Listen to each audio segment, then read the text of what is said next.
Hello, and welcome to this episode of The Docs Are In. My name is Kate Holterhoff, Industry Analyst here at RedMonk, and with me is Angela Andrews, Solution Architect at Red Hat and co-host of the Compiler podcast.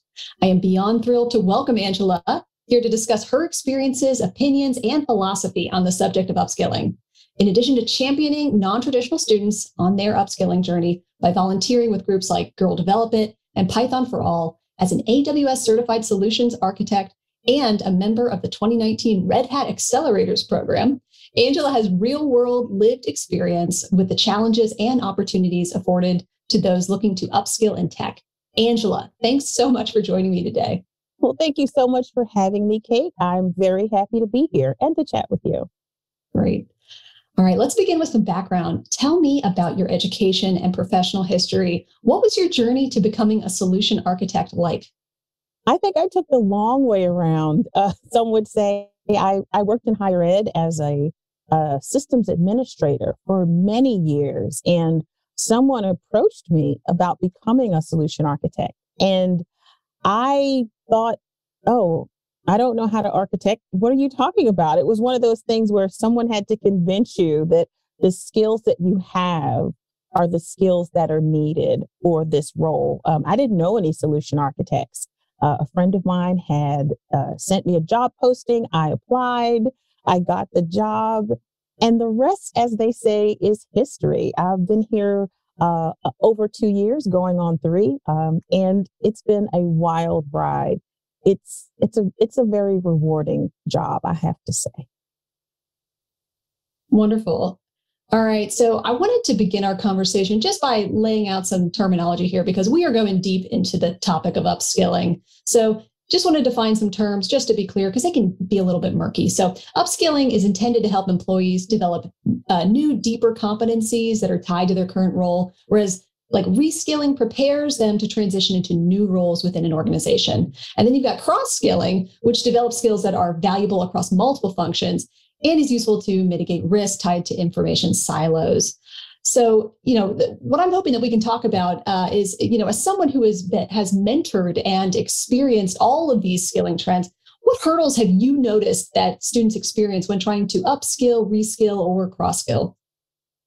There's so many things that you come up against when you're trying to set your prefix skill. Like, it depends on the prefix, but when you're trying to maybe change jobs or reskill or learn those skills, what we come up against is, what are those skills that we need? So we usually take to Google or we take to YouTube. And I'm a fan of doing informational interviews, finding someone who does the job that you want to get into and talk to them and find out, well, what skills they use and what skills they think are important. And you can kind of craft almost like a syllabus of how to take those little nuggets that you've gotten from someone and to build a curriculum. Now, we're humans and we like to do things that are shiny and, that catch our attention, the latest, greatest buzzword. And that's great. But I think this, how to be able to skill ourselves properly is to find something, dedicate to it, make sure you have some sort of mastery that you can speak to it. I do recommend to folks, if you're on this journey to maybe upskill or cross skill, is to write about it. I find that when you learn in public, when you talk about what you're learning and how you're learning, people tend to like that. And when they see the constant thread of your growth and how you're learning this new skill or how you're learning this new technology, this is also helping you build your brand and put yourself out there for your next great employer, because they can see what you've done to gain these competencies, and they can kind of travel along your journey with you by reading your blog and checking out your socials and things like that. So the hurdle is to get started, and to get over the hurdle is to just start doing it and then writing about it and being public about it. I know that's not easy for a lot of folks, but I see it time and time again, and I do think it works. I'm a big advocate of writing to figure out what I'm thinking. a lot of times I'll have these sort of nebulous ideas about what it is that I'm looking at and how I'm sort of experiencing something, but it's not until I put it down on paper or more often type it out on my computer that I actually kind of understand how it fits into sort of my larger experience of trying to sort of contextualize in this case technology. So I I couldn't agree with you more. And the places like Mastodon and Twitter in particular seem like really fertile areas where we can try to learn in a community setting. I agree with you. So I want to say communities are everything. And I think I posted those exact words yesterday on LinkedIn. Community is everything. This is how you reach like-minded people. This is how you learn. This is how you glean more information. Your community is what builds you up. And it could be people that you've never met in person. You're only talking to them because you're in this particular community or you're following a particular hashtag. And, like minds tend to gravitate together. I've had so much success in online communities, meeting people, getting opportunities, learning new things. It has been invaluable for me in my career. And that, again, is why I think social media is really a great tool, if it's used properly, to help you on your journey. I can't say enough good things about it. And speaking of learning in public, I'm an avid compiler fan and was particularly moved by the story of Jamil Alston, a delivery driver who studied for and passed the AWS Cloud Solutions Architect certification exam. So there are a number of important lessons that this segment communicated to me, but the first relates to the tenacity of Alston, who worked so hard to pass the exam and ended up taking it twice before passing. So the second kind of relates to the pipeline of certifications to job placement. A lot of times vendors make it sound like holding a certification will get you a job. So I really appreciated that on Compiler, you and your co-host made it clear that even after passing his exam, Alston will need to complete labs and build up his portfolio before he's prepared to land a job in tech. Can you give me any more insight or details into Alston's story? And why is it so important for us to talk about journeys like his? Well, the certification is not the end game. We study hard to pass it, but that's just the tip of the iceberg. How do you let future employers know that you know what you've studied? And that's where building your body of work comes in. So for him, it would be writing about technologies that he's using or projects that he's creating in AWS and, developing pipelines and how he can enumerate and explain all of the things that he's using. And, if he uses a tool like, say, a GitHub, where you can see his code and the work that he's done, he's constantly producing. So that is literally part of your CV. If you're out there and you don't have the 1 to 3 years experience that a lot of employers are asking for, if you've taken your time to build out that body of work, that really does help. It's not, it doesn't help for every position because sometimes employers do want people with a lot of more hands-on experience, but at the very least, you've done yourself a service by, not just studying for the exam and learning the tools that way, but building things and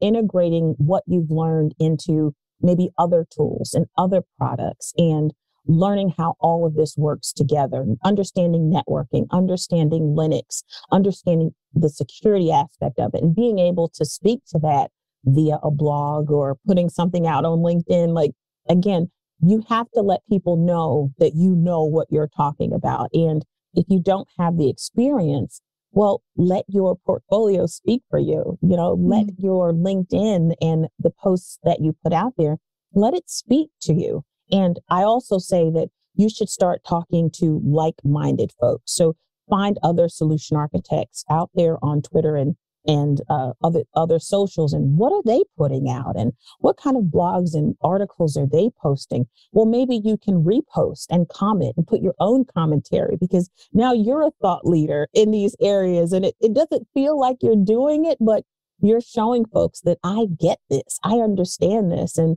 I recommend that for anyone who is, upskilling and trying to get into this field. Definitely the learning in public model works because if you've ever filled out a resume or an application and submitted a resume, someone is literally going to start Googling you. And when your name comes up and they see, oh, look at this LinkedIn profile. This person he does have a lot of information about this particular technology or this particular cloud or this particular tool. And you're letting your work talk for you. So I know Jamil is going to get a job like soon because he's so hungry. And people like him that are so hungry, they're going to do what it takes to get their foot in the door. I have no doubt. That's great and inspiring. You know, I just spoke to some undergrads about the importance of curating your online persona.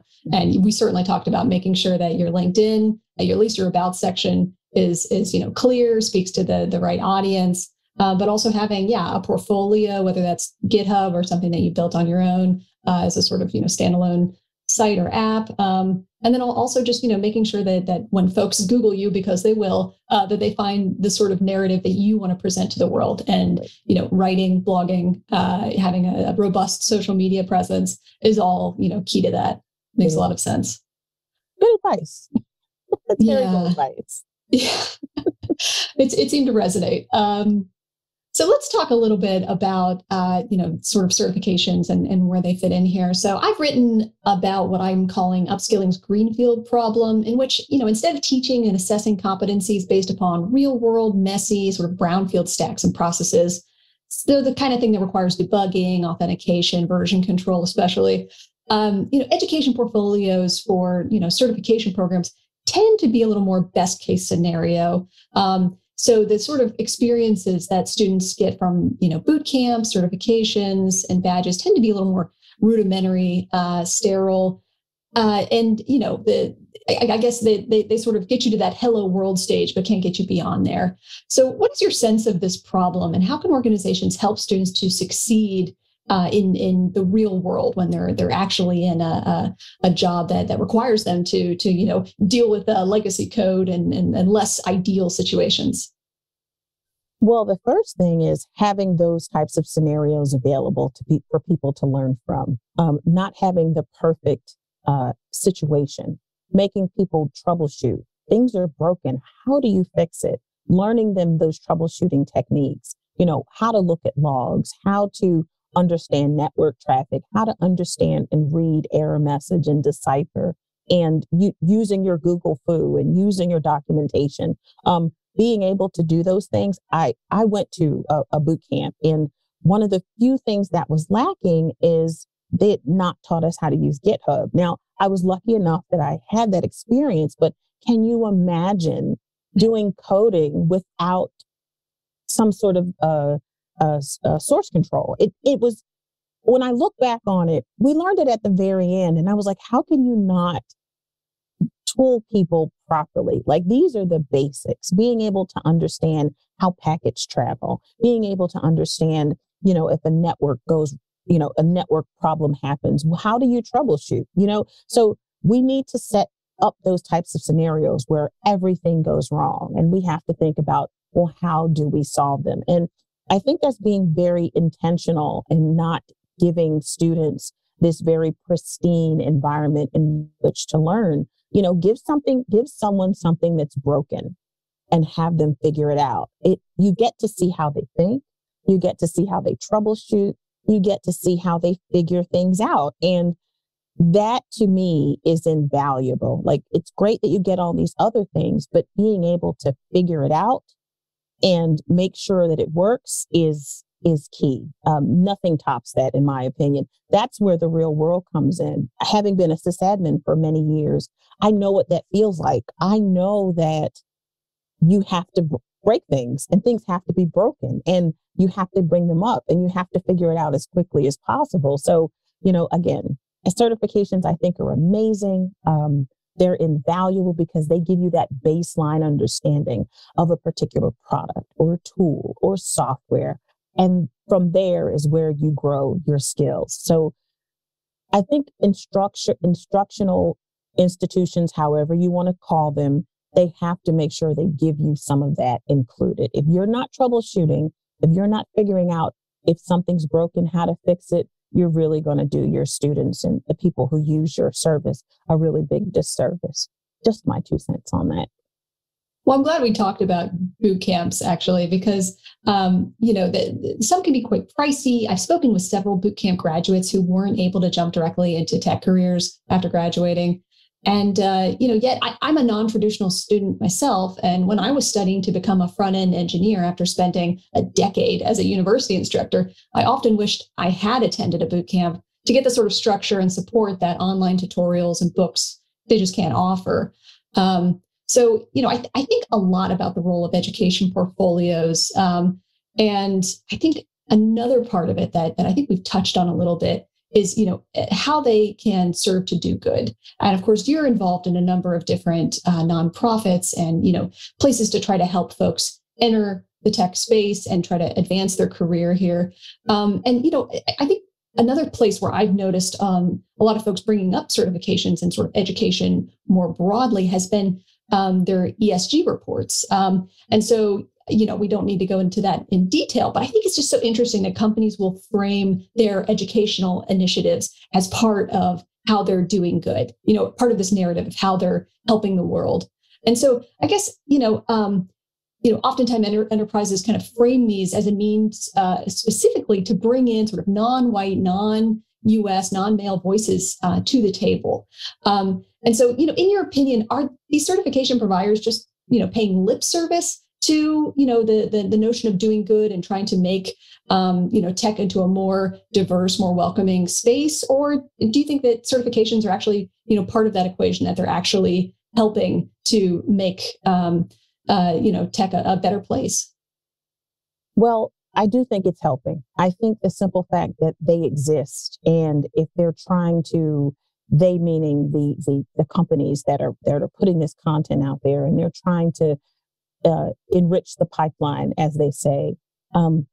One, cash is everything. If they're making money, that is really always going to be the most important thing. Is this enterprise making money? Now, if you can make money and do good at the same time, well, great for you. But some of it is performative. I would have to admit, because if you're not giving people, the tools and the leg up and the constant feeding through and nurturing, because, if you're a person and you're a non-native English speaker and you're looking to get into a program, well, the technology is not your only barrier. And if companies aren't tending to the whole student and the whole person, the language barrier, well, that's something that needs to be addressed, or other things that have little to nothing to do with the technology. If those things are not being addressed as well, then how accessible is it, right? So I hope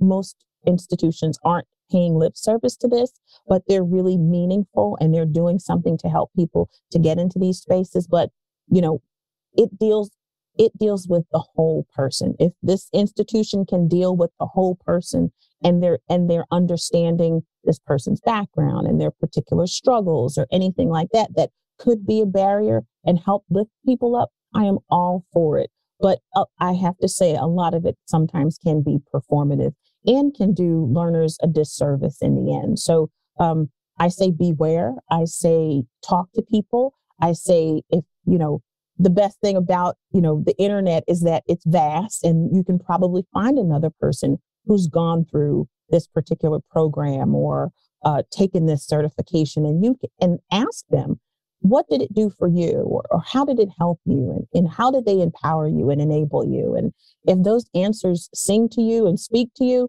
then you're making the right decision. But if you're hearing things that don't necessarily sound right, or it sounds, they're just, shoveling people through, and that doesn't help you, or it could probably hurt you, then that might not be the enterprise for you. So do your homework. There's a lot of information out there. There's always people who've gone through it before you, and they're going to have a strong opinion about it, right? For good or for bad. I do agree that a lot of it can be a little detrimental, but there's a lot of great institutions out there that are doing good work and helping folks upskill and get into tech, which I absolutely, tip hat to, because there's really not enough of us out there. Yeah, I think that's a really sort of great way to lead to our last question for this this conversation, and that is, how is it that educational providers can accommodate a sort of range of learning experiences in their students? And specifically, how is Red Hat meeting the needs of these learners? So I talk about this often. People learn in different ways, different modalities. You can't have one sort of curriculum and think it's going to speak to the masses. You might have to be a little bit more creative on how people learn. You have to meet them where they are. And I think Red Hat does a pretty good job of this. They do offer a lot of training in different forms, in different ways to consume the same information. So if you're more an auditory learner, maybe you can listen to a video, or if you're a more hands-on person, there's labs and things available for you to try out things as someone's talking, you're trying to do learning the thing. It really does matter to understand the learner, putting all of your credence into the content. Well, you're not sure how folks are going to receive said content. And I'm always going to make sure, especially because I do a lot of mentoring in certification preparation here inside of Red Hat and outside of Red Hat, you have to figure out how people tick. And how do you do that? Well, you have to talk to them, right? You have to figure out what works for them. And I'm not always for, a person having to out themselves and say, well, maybe they're neurodiverse, or maybe they have a learning challenge. But it's having conversations or allowing people to pick from different ways of learning said material. It is so helpful. Some people need different modalities. And if you're serious about upskilling and training your folks and getting people enabled, then you need to be aware that people learn in different ways. And if you're serious about helping people learn, then you're going to make sure that those different ways are available. So I think Red Hat does a pretty good job. You'd be surprised. I think a lot of people are understanding that this is a thing and people do learn in different ways. But we can't forget that, we can't, push mandates and things on people without realizing that, well, maybe this is not how our populace learns. How do we make sure that we're reaching everybody? So I try to be vocal about that. And because I would want someone to speak up for me, and I've seen it in my, doing tutoring or TAing in boot camps and things like that, where people learn differently. And you have to sometimes pull people to the side and help with the one-on-one. And I know that can be a time sink, that, time is money. But if you want people to grow and excel, I think it's well worth it. As a former educator, I couldn't agree with you more. I think that sort of attention to, what it is that these learners need as individuals, taking, cognizance of their background and just being, responsive to what it is that they're bringing to these situations and trying to help them to do the best that they possibly can, is absolutely critical. So I want to thank you, Angela, for taking the time out of your day to join me to talk about upskilling. And I will certainly provide some links to your own writing to make sure that folks can follow that and follow you as you continue to learn yourself and discuss ways that you're facilitating education in your own life. And with that, the docs are out.